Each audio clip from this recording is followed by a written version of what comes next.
ബഹുമാന്യരായ വൈദിക ശ്രേഷ്ഠരെ, കർത്താവിൽ വാത്സല്യമുള്ളവരെ,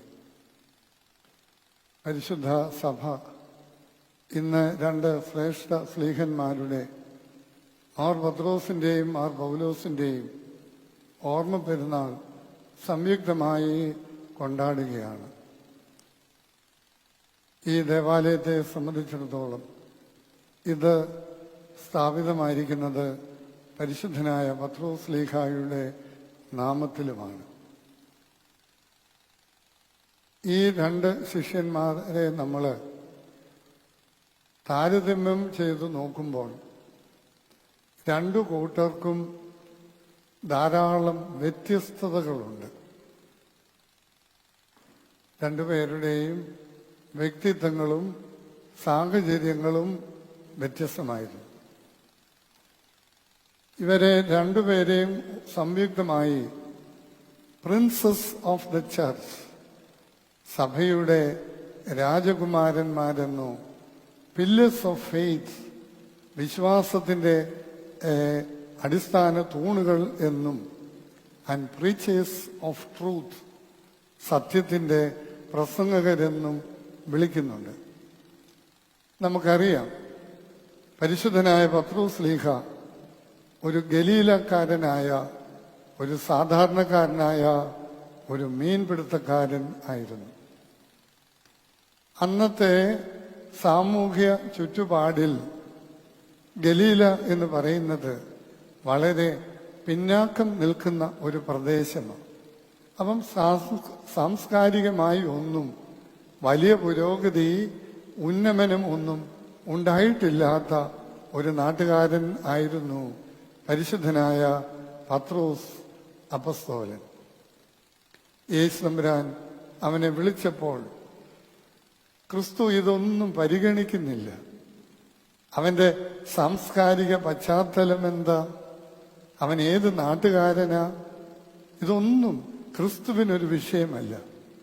യേശു അവനെ വിളിച്ചപ്പോൾ അവൻ പടകും മലയും എല്ലാം വിട്ട് യേശുവിനെ അനുഗമിക്കുകയായിരുന്നു. പത്രോസ് ശ്ലീഹായിക്ക് ഇത്രയൊക്കെ ചില മാനുഷിക കുറവുകൾ ഉണ്ട് എങ്കിൽ ശ്ലീഹന്മാരിൽ പ്രധാനി എന്നുള്ളൊരു പദവി സ്ഥാനം അദ്ദേഹം അലങ്കരിച്ചിരുന്നു. എന്ന് മാത്രമല്ല, ഇന്ന് ഏവൻഗേലിയോൻ കേട്ടല്ലോ, മനുഷ്യപുത്രനായി എന്നെക്കുറിച്ച് മനുഷ്യർ എന്തു പറയുന്നു എന്ന് ശിഷ്യന്മാരോട് ചോദിച്ചപ്പോൾ ചിലർ ഏലിയാവ്, ചിലർ യോഹന്നാൻ, ഇങ്ങനെ പല മറുപടികൾ പറയുന്നുണ്ട്. എന്നാൽ കർത്താവ് അവരോട് എടുത്തു ചോദിക്കുന്നു, നിങ്ങൾ എന്നെ ആരെന്നാണ് പറയുന്നത് എന്ന് ചോദിച്ചപ്പോൾ പത്രോസ് ശ്ലീഹ ധൈര്യമായിട്ട് പറയുകയാണ്, നീ ജീവനുള്ള ദൈവത്തിന്റെ പുത്രനായ മശിഹ ആകുന്നു എന്ന്. അപ്പൊ കർത്താവ് അവനോട് പറയുന്നുണ്ട്, യമുനാന്റെ പുത്രനായ ശീമോനെ, നീ ഭാഗ്യവാൻ. ജഡരക്തങ്ങളല്ല നിനക്കിത് വെളിപ്പെടുത്തി തന്നത് സ്വർഗസ്ഥനായ എന്റെ പിതാവാകുന്നു. നീ പാറയാകുന്നു, ഈ പാറമേൽ ഞാൻ എന്റെ സഭയെ പണിയും എന്ന്. അപ്പോൾ ക്രിസ്തു മശിഹ എന്ന്, ദൈവത്തിന്റെ പുത്രൻ എന്ന് ആദ്യം ഏറ്റുപറഞ്ഞ ശിഷ്യൻ മാർ പത്രോസ് ശ്ലീഹ മാത്രമാണ്. യഹൂദന്മാരുടെ ഇടയിലായിരുന്നു പത്രോസ് അപ്പസ്തോലന്റെ പ്രേഷിത പ്രവർത്തനം. പൗലോസിലേക്ക് കടക്കുമ്പോൾ വളരെ വളരെ വ്യത്യസ്തമായ ഭാവങ്ങളാണ് നാം കാണുന്നത്. ബെന്യാമീൻ ഗോത്രത്തിൽപ്പെട്ട ഒരു പരീശനായിരുന്നു. കിലിക്കിയ എന്ന് പറയുന്ന പ്രദേശത്ത് നിന്ന് വന്ന ആളായിരുന്നു. കിലിക്കിയ എന്ന് പറയുമ്പോൾ അന്ന് സാംസ്കാരികമായി, വിദ്യാഭ്യാസപരമായി വളരെ മുൻപന്തിയിൽ നിന്ന ഒരു സ്ഥലത്ത് നിന്ന് വന്നിട്ടുള്ള ഒരാൾ ആയിരുന്നതുകൊണ്ട് അതിന്റെ സ്വാധീനം പൗലോസിൽ ഉണ്ടായിരുന്നു. എന്ന് മാത്രമല്ല, ഗമാലിയേൽ എന്ന് പറയുന്ന ഒരു വലിയ പണ്ഡിതന്റെ പാദപീഠത്തിങ്കലിരുന്ന് അഭ്യസിച്ചിട്ടുള്ള ഒരാളായിരുന്നു. എന്നാൽ ഒരു വശം കൂടിയുണ്ട്. ക്രൈസ്തവ സഭയെ, ക്രൈസ്തവ വിശ്വാസത്തെ എങ്ങനെയൊക്കെ ഇല്ലായ്മ ചെയ്യാം എന്ന കണ്ട് അതിനുവേണ്ടി പ്രവർത്തിച്ച ഒരു വലിയ തീവ്രവാദിയും ആയിരുന്നു. അങ്ങനെയുള്ള ഒരാളിനെയാണ് ഒന്നാമത്തത് ഞാൻ പറഞ്ഞു, വിദ്യാഭ്യാസപരമായി സാംസ്കാരികമായി ഒക്കെ വളരെ പിന്നോക്കം നിൽക്കുന്നിടത്ത് നിന്ന് മീൻപിടുത്തക്കാരൻ വിളിക്കുന്നു. കർത്താവിന്റെ പരസ്യ ശുശ്രൂഷയിൽ നേരിട്ടാണ് പത്രോസിനെ വിളിക്കുന്നത്. പൗലോസിൽ വരുമ്പോൾ ഉയർത്തെഴുന്നേറ്റ കർത്താവ് പൗലോസിനെ ഒരു ദർശനത്തിലൂടി വിളിച്ച് വേർതിരിക്കുക. എന്റെ നാമം ജാതികളുടെ ഇടയിൽ ഘോഷിക്കുവാൻ വേണ്ടി ഞാൻ തെരഞ്ഞെടുത്തിരിക്കുന്ന പാത്രമെന്നാണ് പൗലോസ് അപ്പസ്തോലനെ കുറിച്ച് പറയുന്നത്. ഒരാൾ പൗലോസ് അപ്പസ്തോലനെ കുറിച്ച് വിലയിരുത്തിയിരിക്കുന്നത് a wolf was becoming a sheep or a shepherd. ഒരു ചെന്നായ ഒരു കുഞ്ഞാടായി, ഒരു ആടിന്റെ ഇടയനായി മാറുകയായിരുന്നു.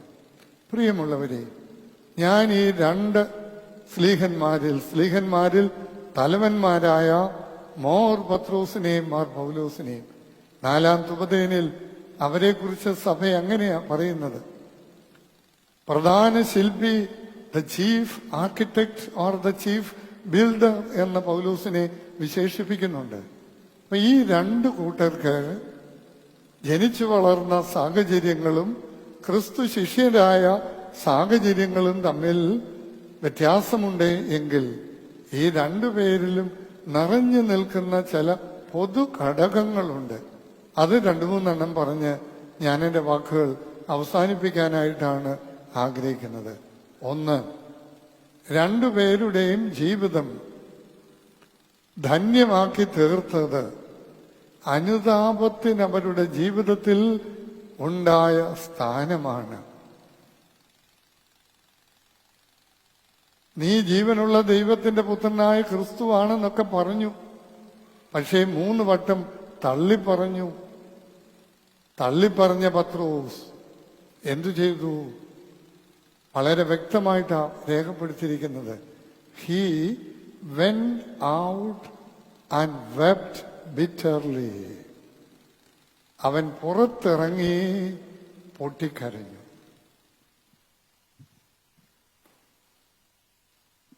പത്രോസിന് നഷ്ടപ്പെട്ട സ്ലീഹാസ്ഥാനം അവന് തിരികെ കിട്ടാനുണ്ടായ കാരണം അനുതാപത്തിന്റെ ആത്മാവാണ്. പൗലോസിലേക്ക് നമ്മൾ കടക്കുമ്പോൾ ഞാൻ പറഞ്ഞല്ലോ, സഭയുടെ അന്തകനായിരുന്ന ഒരു മനുഷ്യനാണ് അനുതാപിയായി രൂപാന്തരപ്പെട്ട് താൻ ഏത് കാര്യത്തെ നശിപ്പിക്കാനായിട്ട് ശ്രമിച്ചുവോ അതിന്റെ കെട്ടുപണിക്കാരനായി തീരുന്നത്. പൗലോസ് അപ്പസ്തോലൻ തന്നെ കുറിച്ച് പറയുന്ന പല കാര്യങ്ങൾ തന്റെ ലേഖനങ്ങളിൽ നമുക്ക് കാണാം. തീമോത്തിയോസിന് എഴുതിയ ലേഖനത്തിൽ പൗലോസ് തന്നെ കുറിച്ച് പറയുന്നത്, I am the greatest among all the sinners. മലയാളത്തിൽ കൊടുത്തിരിക്കുന്നത് പാപികളിൽ ഞാൻ ആണ് ഒന്നാമൻ എന്ന്. ദർശനത്തിൽ ക്രിസ്തുവിന്റെ വിളി കേട്ടവൻ, ക്രിസ്തുവിന്റെ സുവിശേഷ വാഹകനായി മാറിയവൻ, സഭകൾ സ്ഥാപിച്ചവൻ, അത്ഭുതങ്ങൾ, ദൈവനാമത്തിൽ അനേക അത്ഭുതങ്ങൾ ചെയ്തുകൊണ്ടിരിക്കുന്നവനാണ് പറയുന്നത്, ഞാൻ പാപികളിൽ ഒന്നാമനാണ് എന്ന്. പ്രിയമുള്ളവരെ, ദൈവസന്നിധിയിൽ വിനയപ്പെടണം. അനുതാപമുള്ളവർക്ക് മാത്രമേ ദൈവസന്നിധിയിൽ വിനയപ്പെടുവാൻ കഴിയുകയുള്ളൂ. ഈ അനുതാപത്തെക്കുറിച്ച് സഭാപിതാക്കന്മാര് ശക്തമായ ഭാഷയിൽ പഠിപ്പിച്ചിട്ടുണ്ട്.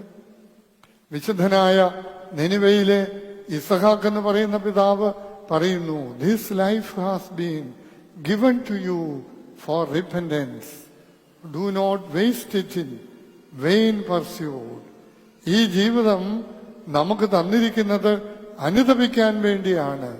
ഇത് വ്യർത്ഥ കാര്യങ്ങളിൽ ചെലവഴിച്ച് പാഴാക്കി കളയരുത് എന്ന് നിനിവയിലെ വിശുദ്ധനായ ഇസഹാക്ക് ശക്തമായ ഭാഷയില അദ്ദേഹം പ്രബോധിപ്പിക്കുന്നത്. 2 ശിഷ്യന്മാരിലും അനുതാപത്തിന്റെ ആത്മാവ് നിറഞ്ഞു തുളുമ്പി നിന്നതുകൊണ്ട് അതവരുടെ ജീവിതങ്ങളെ കൂടുതൽ മഹത്വീകരിക്കപ്പെടുവാൻ അത് മുഖാന്തരമായി തീർന്നു. 2, ക്രിസ്തുവായിരുന്നു അവരുടെ ജീവിതത്തിലെ രൂപാന്തരത്തിന് ശേഷം, അനുതാപത്തിലൂടെയുള്ള മാനസാന്തരത്തിന് ശേഷം Christ was everything of their life. തങ്ങളുടെ ജീവിതത്തിലെ എല്ലാം എല്ലാം എല്ലാം ക്രിസ്തു മാത്രമായിരുന്നു. നമുക്ക് അങ്ങനെയൊന്ന് പറയാൻ സാധിക്കുമോ? Christ is the everything of my life. ക്രിസ്തുവാണ് എൻ്റെ ജീവിതത്തിലെ എല്ലാം. ഒരു ചിന്തകൻ പറയുന്നുണ്ട്, it is A first of your life that determines the rest of your life. നിങ്ങളുടെ ജീവിതത്തിലെ ഒന്നാമത്തത് ഏത് എന്നുള്ളതിനെ അടിസ്ഥാനപ്പെടുത്തിയ ജീവിതത്തിന്റെ ബാക്കി പത്രങ്ങളെല്ലാം. അവൻ ജീവിതം നല്ലതായി ദൈവഹിതപ്രകാരമായി തീരണമെങ്കിൽ Christ must be the first of our life. Paulose പറയുന്നുണ്ട്, എനിക്ക് ജീവിക്കുന്നത് ക്രിസ്തു. വേറൊരു സന്ദർഭത്തിൽ പൗലോസ് പറയുന്നുണ്ട്, ഗലാത്യ ലേഖനം 2-ാം അധ്യായത്തിൽ, as I am crucified with Christ Jesus, it is no longer I who live, but Christ lives in me. ക്രിസ്തു എന്നിൽ ജീവിക്കുന്നു. ഒരു ക്രിസ്തീയ ജീവിതത്തിന്റെ പക്വതയും പാകതയും പൂർണ്ണതയിലേക്കുള്ള വളർച്ചയും ആരംഭിക്കുന്നത് അവിടെയാണ്. ക്രിസ്തു ജീവിതത്തിന്റെ എല്ലാമാകണം. അടുത്ത ഒരു പാഠം ഞാൻ ഈ 2 പേരിൽ കാണുന്നത്, ക്രിസ്തു അവർക്ക് എല്ലാമായിരുന്നത് പോലെ തന്നെ സുവിശേഷത്തിനു വേണ്ടി അവർ നിലകൊണ്ടു. They lived for the values of the gospel. സുവിശേഷ മൂല്യങ്ങൾക്ക് വേണ്ടി നിലനിൽക്കണം. അതിന് ഒരുപാട് തിക്താനുഭവങ്ങൾ അവർക്ക് നേരിടേണ്ടി വന്നു. വേദനകൾ, അപമാനങ്ങൾ, തിരസ്കരണങ്ങൾ, നൊമ്പരങ്ങൾ ഒക്കെ അവർക്ക് നേരിടേണ്ടി വന്നു. പക്ഷേ ജീവിതത്തിൽ സുവിശേഷത്തിന്റെ മൂല്യങ്ങൾ അവർ കളങ്കപ്പെടുത്തിയില്ല, കളഞ്ഞു കുളിച്ചില്ല എന്ന്. ആദിമ സഭ, 3 നൂറ്റാണ്ടിലെ ക്രൈസ്തവ സഭ, ദേവാലയങ്ങളില്ല, അവർക്ക് സ്ഥാപനങ്ങളില്ല, വലിയ പീഡനങ്ങൾ ഏറ്റുകൊണ്ടാണ് അവർ ജീവിക്കുന്നത്. ആ കാലഘട്ടത്തിലെ സഭയെക്കുറിച്ച് ജോനാഥാൻ ഇവാൻസ് എന്ന് പറയുന്ന ഒരു ചിന്തകൻ ആ സഭയെക്കുറിച്ച് പറയുന്നുണ്ട്, they lived out the gospel and the life of Christ through the transformative power of the Holy Spirit lived in them. അവർക്ക് ദേവാലയങ്ങളില്ല, മതസ്വാതന്ത്ര്യമില്ല, ഭൗതികമായി സഭയ്ക്കും ജനങ്ങൾക്കും ഒന്നുമില്ല. പക്ഷേ അവരുടെ ജീവിതം അത് സുവിശേഷവും അവരുടെ ജീവിതം ക്രിസ്തുവുമായിരുന്നു. അവരുടെ ജീവിതം സുവിശേഷത്തെ പ്രവൃത്തിപഥത്തിൽ എത്തിക്കുന്നതിനും ക്രിസ്തുവിനെ വെളിപ്പെടുത്തുന്നതിനും വേണ്ടി മാത്രമായിരുന്നു. നമുക്ക് അവർക്കില്ലാതിരുന്നതെല്ലാം ഇന്ന് നമുക്കുണ്ട്. ആരാധനാ സ്വാതന്ത്ര്യമുണ്ട്, മനോഹരമായ ദേവാലയങ്ങളുണ്ട്, എല്ലാ സൗകര്യങ്ങളും സഭയായിട്ടും കുടുംബമായിട്ടുമൊക്കെ നമുക്കുണ്ട്. പക്ഷേ അവർക്ക് ഇല്ലാതിരുന്നത് നമ്മൾ അവകാശപ്പെടുമ്പോൾ അവർക്കുണ്ടായിരുന്നത് നമുക്ക് അവകാശപ്പെടുവാൻ കഴിയുമോ എന്നുള്ളതാണ് നമ്മുടെ മുമ്പിൽ ഉയരുന്ന ചോദ്യചിഹ്നം. ഒന്നുകൂടി ലഘുവായി, അവർ തങ്ങളുടെ ജീവിതത്തിൽ സഹനങ്ങളിൽ സന്തോഷിച്ചവരാ. അവരുടെ ജീവിതം സഹനത്തിന്റെ ജീവിതമായിരുന്നു. ഒന്നിന്റെ പുറകെ ഒന്നായിട്ട് 2-ാം കൊരിന്ത്യ ലേഖനം 11-ാം അധ്യായത്തിൽ പൗലോസ് അപ്പോസ്തലൻ അനുഭവിച്ച ദുരന്തങ്ങൾ അദ്ദേഹം ഒന്നിന്റെ പുറകെ ഒന്നായി വിവരിക്കുന്നുണ്ട്. ഈ 2 പേരുടെയും ജീവിതം ഒരുപാട് തിക്താനുഭവങ്ങൾ സഹിച്ച, പക്ഷേ അവര് ഒരു പരാതിയും ഒരു പരിഭവവും ഇല്ലാതെ സഹനങ്ങളിൽ സന്തോഷിക്കുകയും സഹനങ്ങളെ കൊണ്ട് തങ്ങളുടെ ജീവിതത്തെ അവര് മഹത്വമുള്ളതാക്കി തീർക്കുകയും ചെയ്തു.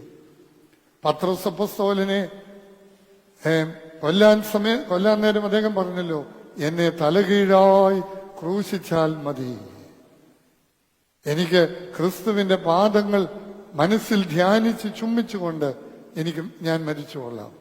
പൗലോസിനെ ശിരച്ഛേദം നടത്തുകയായിരുന്നു. ഇതെല്ലാം സന്തോഷത്തോടുകൂടി കർത്താവിനെ പ്രതി, സുവിശേഷത്തെ പ്രതി, ദൈവരാജ്യത്തിനു വേണ്ടി സഹനങ്ങളിൽ സന്തോഷിച്ചു. ഈ രണ്ട് അതിശ്രേഷ്ഠരായ, എല്ലാവരും ശ്രേഷ്ഠ സ്ലീഹന്മാരാണ്, സഭയുടെ അടിസ്ഥാനങ്ങളും ശില്പികളുമായ മോർ പത്രോസിന്റെയും മോർ പൗലോസിന്റെയും പെരുന്നാൾ ഓർമ്മ നാം കൊണ്ടാടുമ്പോൾ ഈ അനുഭവങ്ങളെ നമ്മുടെ ജീവിതത്തോട് ചേർത്ത് വെച്ച് നമ്മുടെയും എളിയ ജീവിതങ്ങളെ മഹത്വീകരിക്കപ്പെടുവാൻ ഇത് നമുക്ക് മുഖാന്തരമായി തീരട്ടെ എന്ന് പ്രാർത്ഥിക്കും.